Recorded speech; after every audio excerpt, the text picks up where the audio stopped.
Welcome back नाज़रीन, खुश आमदीद कहता हूँ अपने शो में। आज हमारी बात हो रही है मुल्क में मौजूदा करप्शन पे, और करप्शन पे पाकिस्तान के नौजवान क्या सोच रहे हैं और आप क्या सोच रहे हैं। आज आप हमारे साथ इस प्रोग्राम में पहली दफ़ा शामिल हो सकते हैं बज़रिया टेलीफोन, और आप हमें बता सकते हैं कि मुल्क के अंदर करप्शन किस हद तक कहाँ पहुँच चुकी है, और आपके इर्द गिर्द जो तमाम हुक्मरान हैं जो आपसे वादे करते हैं मैनिफेस्टो लेके इलेक्शन के दौरान हमें सुहाने ख्वाब दिखाते हैं कि आपके लिए हम दूध की शहद की नदियाँ बहा देंगे, पर नदियाँ तो वही बहती हैं जो हर दफ़ा मैं अपने प्रोग्राम में कहता हूँ कि खून की नदियाँ बहती हैं। आज भी शहर कायद मुख्तलिफ जगहों पे खून की होली खेलता रहा और आज भी कई लोग अपनी जान गंवा बैठे। ताहम आज तमाम हुक्मरान इस पे सोचने पे मजबूर हो गए कि भत्ताखोरी से निजात इस शहर कायद को कैसे दिला सकें। ब्रेक से पहले मैं बात कर रहा था अब्दुल्ला जमाल से, और जिस तरह वो बता रहे थे कि मुल्क के अंदर सियासतदान किस तरह करप्शन करें। जी अब्दुल्ला। अच्छा, इस हवाले से कि एक चूँकि सियासतदान भी हैं और अवाम भी हैं, पाकिस्तानी शहरी भी हैं, तो चंद उसूल ऐसे हैं जो आज तकरीबन पाकिस्तान बनने के बाद से आज तक उन पर अमल नहीं हुआ। उसमें उसूल ये है कि कोई भी हुक्मरान, कोई भी सियासतदान जिसका कोई भी क्रिमिनल रिकॉर्ड है वो किसी भी सूरत पार्लियामान में नहीं आ सकता। पाकिस्तान के पार्लियामान में, पाकिस्तान में इंतखाब में खड़े होने के लिए सिर्फ वो लोग आएंगे जिनका पीछे से किरदार बिल्कुल साफ है, जिनके ख़ानदानों का किरदार बिल्कुल साफ है। दूसरी बात ये, चूँकि पाकिस्तान में तालीम की कमी है तो जमहूरी अमल पूरी तरह हो नहीं पाता। दही इलाकों के जितने हुक्मरान हैं उनके फैसले पाकिस्तान पर आयद किए जाते हैं, और वो फैसले उस तरफ से आते हैं कि उनसे ज़बरदस्ती वोट डलवाए जाते हैं। पहले तो ये है कि जो पूरा वोटिंग का तरीक़ेकार है बिल्कुल सही किया जाए, उसके बाद फिर हम ये बात कर सकते हैं कि हुक्मरान सच्चे आए झूठे आए, उनका किरदार है ठीक हो, या वरना हमेशा हम शफाफ वोटिंग का अमल बनाएंगे और हमारे पास यही जागीरदार वटेरे आएंगे। दूसरी बात यह है कि पूरी कौम मिलकर जो जिम्मेदार करार दे रही है वो हुक्मरानों को दे रही है। अच्छा, पाकिस्तान का मजमूई जायजा लें तो अवाम से लेकर हुक्मरान दोनों अपने अपने हिसाब से करप्शन कर रहे हैं, बदनवानी कर रहे हैं। मैं चूंकि एक आम इंसान हूं, मैं 50 रुपए की हद तक कर सकता हूं। अगर हुक्मरान के पास सलाहियत है 50 करोड़ की, वो 50 करोड़ की हद तक कर सकता है। तो शामिल सब है। चूंकि इंफरादी हैसियत में तो मैं तहिया कर लूंगा कि ठीक है मैं ईमानदार हूंगा, लेकिन कानून एक ऐसी चीज होती है जो पूरे मुल्क को मजमूई तौर पे ईमानदार बनाती है। तो जब तक कानून पर सख्त लागू आप नहीं करवाएंगे हुक्मरानों को और पूरे पाकिस्तान को, उस वक्त तक बेहतरी लाना बहुत मुश्किल है। वरना इंफरादी हैसियत में हर शख्स ये कहेगा हम तब्दीली लाना चाहते हैं। हाफिज साहब, क्या आप समझते हैं, आप जो है अब्दुल्ला की बात से बिल्कुल मुत्तफिक हैं कि मुल्क के अंदर जो करप्शन है वो छोटे से इंसान से लेके जो रोजाना 50 रुपए कमाता है वो चाहे 5 या 10 रुपए की करप्शन करता है? काफ़ी हद तक बिल्कुल दुरुस्त फरमाया अब्दुल्ला ने कि बात सारी ये है कि मौके की बात है। हमें जब तक जिसको मौका नहीं मिला वो नहीं कर रहा। वही बात आ गई कि अच्छा वो है जिसे मौका अब तक नहीं मिला।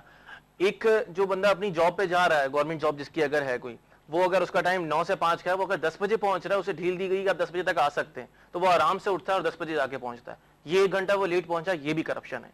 अच्छा, लेकिन फिर बात में अपनी जो मेरी रास्ते में पहले रह गई थी वो ये थी कि नौजवान सियासत से भाग रहा है। ये सबसे गलत बात है। ठीक है, नौजवान सबसे ज्यादा इस मुल्क का हिस्सा है। नौजवान जो है एक बहुत बड़ी ताकत है, जो जिस तरह पूरी जो है ना कायदे आजम ने एक पूरी जो एक तहरीक चली थी नौजवानों की, अलीगढ़ तहरीक, वही ले जाके इस पाकिस्तान को जो है ना, ताकि पाकिस्तान क़याम में आया, वजूद में आया। तो आज यही नौजवान मिलकर इस पाकिस्तान को तरक्की की राह पर भी गामजन कर सकता है। लेकिन शफाफ सियासत हमें खुद चूज करना होगी। अगर हमें कोई ऐसी जमात नजर नहीं आती तो अपनी सियासत शुरू करें, वो सिर्फ नौजवानों की, और वाकई वो लोग हों जिनका कोई क्रिमिनल रिकॉर्ड ना हो, वाकई वो लोग हों जो मुल्क के लिए कुछ करना चाहते हैं। नौजवान भी एक हद तक काफी करप्ट है कि वो सिर्फ और सिर्फ बोलने की हद तक बहुत कुछ कहता है, कहने की हद तक कहता है कि मुझे अच्छा चांस मिले, और फिर जब मुल्क की खिदमत करने की बारी आती है तो अगर उसे बाहर से कुछ अच्छा चांस मिलता है, सिर्फ पैसे की खातिर वो अपने मुल्क को छोड़ के कहीं भी चला जाता है। तो ये कुछ ऐसे पॉइंट्स है कि नौजवान खुद भी अपने आप से इस मुल्क के साथ करप्शन कर रहा है, इस मुल्क के साथ नाइंसाफी कर रहा है, अपनी इस धरती के साथ, इस वतन के साथ जिसने उसे जो है ना एक आजाद मुल्क अता किया, आजाद फिजा अता की। तो मेरे ख्याल से जो है नौजवान अपना हक अदा बिल्कुल नहीं कर रहा जो उसे करना चाहिए। अब्दुल्ला शामिर, किस तरह नौजवान अपना हक अदा करे? क्योंकि हक की बात करते हैं तो हक तो वो भी है कि नौजवान मुल्क के तमाम जो इस वक्त इश्यूज हैं उसमें बढ़ चढ़ के हिस्सा भी ले। अगर मुल्क पे मैं समझता हूँ मुश्किल वक्त आया है, जब भी अगर पास में देखें तो सबसे पहले नौजवान ने उस पर लब्बैक किया और वो सरहदों भी पहुंचे और मुल्क को मुश्किल वक्त से बचाया। आज का नौजवान क्यों खामोश है? सबसे बड़ी वजह आपकी जो सोसाइटी है उसके अंदर सिस्टम कुछ इस तरह का है कि एक तो सोसाइटी है इलीट क्लास, एक है मीडियोकर। ठीक है, इलीट क्लास में 2 तबके, एलीट में एक तो तबका वो है जो पॉलिटिकल पार्टी को सपोर्ट करता है और वो लीडर्स पे डिपेंड है, यानी कि उसके अंदर अगर पीपल्स पार्टी के हैं तो जितने भी पीपल्स पार्टी के लीडर्स होंगे वो उस इलीट सोसाइटी में होंगे, अगर मुस्लिम लीग नवाज है तो उसके जितने भी लीडर्स होंगे वो इलीट सोसाइटी में। दूसरी इलीट सोसाइटी कौन सी है? जो आपकी पाकिस्तान में सिर्फ पढ़ने को आती है, इस वजह से आती है क्योंकि पाकिस्तान में दुनिया की बेहतरीन और सस्ती तरीन पढ़ाई है, ठीक है। इसके बाद वो बाहर जाके सर्व करते हैं। सबसे बड़ी वजह क्योंकि उनके पास पैसा होता है, इसलिए पाकिस्तान की यूनिवर्सिटीज उनको अपॉर्चुनिटी देती हैं कि आप आगे पढ़ें, ठीक है। अगला एक कॉलर हैं, उनसे हम बात करते हैं। जी अस्सलाम वालेकुम, कौन और कहां से? जी मैं गुजरावाला से। जी फरमाइए, आज क्या कहेंगे कि जो मुल्क में इस वक्त करप्शन उरूज पे पहुंच चुकी है, आज भी बहुत से डोनर बॉक्स आपने देखा मुख्तलिफ न्यूज में नजर आ रहे होंगे कि मुल्क का असल जिम्मेदार कौन है करप्शन में? इसमें ये सब है, ये सब जो बड़े हैं ये सब पहले ये चोर है सब। अच्छा जी, तो किस तरह किस तरह इससे निजात हम ले सकते हैं? जब हम खुद ठीक हो जाएंगे फिर ये भी सरबराह भी ठीक होगा, हमारी सोच बदलेगी फिर ये ठीक होंगे। जी बहुत शुक्रिया, आप गुजरावाला से जिस तरह कह रहे थे अब्दुल्ला के सोच बदले तो हम ठीक होंगे। अच्छा आफ्ताब, वही बात आ गई कि हम लोग बड़े मजे से कह देते हैं कि जो है ना हमारे हुक्मरान बुरे हैं, या और ये कई दिहाइयों से हम कहते आ रहे हैं कि हमारे हुक्मरान ऐसे, हमारे हुक्मरान ऐसे, फिर इंतखाब तो हम ही लोग करते हैं इन हुक्मरानों का, तो आखिर क्यों करते हैं? ये बात मेरी समझ से बाहर है कि हम लोग बाद में रोते भी हैं बैठ के, और पहले उनको आजमाया हुआ होता है। कई जो है ना पहले यही हुक्मरान हुकूमत कर करके जा चुके हैं, यही पार्टी हुकूमत कर करके जा चुकी हैं, दर नस्ल सियासत चली आ रही है और तो कुछ नहीं है। सबसे बड़ी वजह ये कि आपके पास कोई ऑप्शन नहीं, आपके पास रहकर सिर्फ ये 5 या 6 पार्टीज रह जाती हैं जिनको आप सेलेक्ट करके या इलेक्ट करके या सेलेक्ट करके, ठीक है, आप इनको ऐवानों में बैठाते हैं, फिर ये वही करते हैं जिनकी नस्लें करती हुई आ रही हैं, बस सीधी सी बात है। लेकिन इसमें वो अब्दुल्ला आप क्या कहेंगे कि ये चंद ही पार्टियां हैं, आखिर नौजवान जाए तो जाए कहाँ? यकीनन नहीं, अगर यूनिवर्सिटी लाइफ में और कॉलेजेस में अगर हमने देखें पास में जाएं तो हमारे तमाम पोस्ट सियासतदान इन्हीं इदारों से जो है निकल के, और बड़े सियासतदान आज जो हमारे मुल्क के बने बैठे हैं, और वहाँ पर आज जो सियासत हो रही है वो कैसे, आप उसको कैसे देखते हैं? देखिए अब जो है सियासत तो नहीं हो रही क्योंकि पॉलिटिक्स और वायलेंस में बड़ा फ़र्क है जी। तो हमारे यहाँ तालीमी इदारों में अब स्टूडेंट पॉलिटिक्स के नाम पर सिर्फ वायलेंस है। अच्छा, दूसरी वजह यह है कि वो हजरात जो सियासत के खिलाफ है, हमारे यहाँ सियासत का एक फोबिया हो गया है। फोबिया यह है कि जो आम शरीफ घरानों के बच्चे हैं वो डरते हैं कि अब हमें किसी सियासी जमात में जाना नहीं है, हमें ना अपनी सियासी जमात बनानी है, ना किसी सियासी जमात में जाना है, हमें ना किसी को वोट देना है, हमें सिर्फ अपना कमाना है, अपना खाना है और अपना पढ़ना है। तो ये जो सोच है, इससे होता ये है कि जो पुराने चलते आ रहे हैं, देखें सियासतदान का भी एक बच्चा है ना जो वोट लेके एमपीए बन रहा है, उसने भी अपनी जिंदगी के 10 से 15 साल सियासत में लगाए तो जाके वो एमपी एमएनए बनता है। हमारे साथ मसला ये, हम ये सोचते हैं कि हम 1-2 साल में तब्दीली लेके आ जाएंगे, हमें सियासत का हिस्सा नहीं बनना, लेकिन हम सोचते हैं कि हम एमपी के लिए खड़े हो जाए, हमें वोट देने वाला हिस्सा नहीं बनना, पर हम सोचते हैं 2 साल में हम तब्दीली लेके आ जाए। तो मसला ये, हमारा जो माइंडसेट है सोसाइटी का, पूरा सोसाइटी का माइंडसेट ऐसा हुआ है कि वायलेंस की वजह से एक थ्रेट क्लियर हो गई है। वो थ्रेट इस तरह कायम हो गई है कि वालिदैन अपने बच्चों को कहते हैं कि जामियात में या जहां पढ़ने जा रहे हो वहां पर किसी भी सियासी तंजीम से ताल्लुक नहीं रखना। उसके बाद कसूर ये हुआ कि हुकूमत ने जो तलबा यूनियन पर पाबंदी लगाई, अभी हटाई हुई है लेकिन एज सच उसमें कोई प्रोग्रेस नहीं आई है।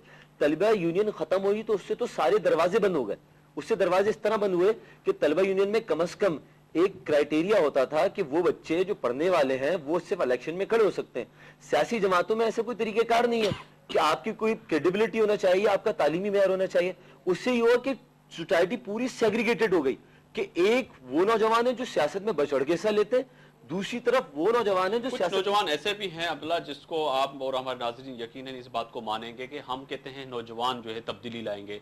अभी भी हम यही मैसेज कन्वे कर रहे हैं कि नौजवान जो है निकलें बाहर और अपने जो है ना वोट दे के हक अदा करें कि मुल्क के अंदर तब्दीली आए। अब तब्दीली के नारे तो हर जगह पे हो गए, मज़ार कायद पे 7-6 जलसे आई थिंक हो चुके हैं, और तमाम जितने भी मैंने जलसे कवर किए थे वहां पे तो सबने कहा था कि जी हमारी जमात दुरुस्त है और हम ही तब्दीली लाएंगे। चाहे इमरान खान की बात करें, चाहे हम जो है जो मुख्तलिफ जलसे हुए, जनरल परवेज मुशर्रफ का हुआ, तमाम जमातों के जितने जलसे होंगे, तब्दीली आखिर लाएगा कौन? तब्दीली जो नौजवान तो इलेक्शन वाले दिन मैं समझता हूँ बहुत से हमारे प्रोग्राम के लोग आके कहते हैं कि बर्गर खा के और सोए होते हैं, वो कैसे फिर तब्दीली लाएगा? सबसे बड़ी बात ये कि अगर हम 1947 से लेकर 2012 तक का जायजा लें तो 3 दहाई तो आपके फौजी हुक्मरान ले गए, उसके बाद जो बाकी बचे उसके अंदर हमने हर पार्टी को 2 से 3 बार मौका दे दिया, ठीक है, लेकिन मौजूदा हुकूमत तीसरी बार गवर्नमेंट में आई, लेकिन कोई फिजिबिलिटी नहीं, कोई इन्होंने कोई रिपोर्ट नहीं, लेकिन बात दरअसल ये है कि हमें खुद सोचना है कि हमें ऑप्शन को ऑप्ट करना है। मैं अपने प्रोग्राम में मौजूदा हुक्मरानों से, मैं तीनों नौजवानों से बात ये शेयर करूंगा, अपने नाजरीन को भी पता है,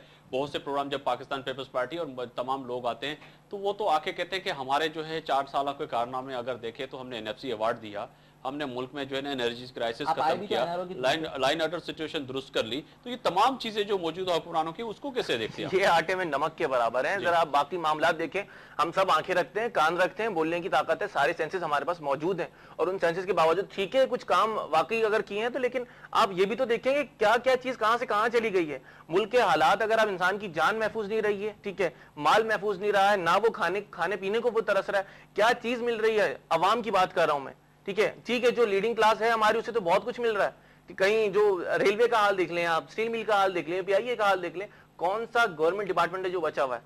तो नजर हमें सब कुछ आ रहा है, उसके बावजूद फिर वही बात आ गई कि हम लोग ये बात कहते थे कि ऑप्शन नहीं है तो हम सिस्टम का हिस्सा बन जाते हैं। सिस्टम का हिस्सा क्यों बन रहे हैं? सिस्टम एक अब्दुल्ला, अपोजिशन को कैसे देखते हैं? मुल्क की जो अपोजिशन 4 साल, जिसपे मैंने अपने प्रोग्रामों में बहुत से लोगों को, PMLN के दोस्तों को बैठ के कहा कि फ्रेंडली अपोजिशन, और बहुत से लोगों ने उनको लॉलीपॉप अपोजिशन का भी नाम दिया कि वो अपोजिशन का जो किरदार अदा करते रहे 4 साल, अब लग रहा है कि अपोजिशन हो रही है।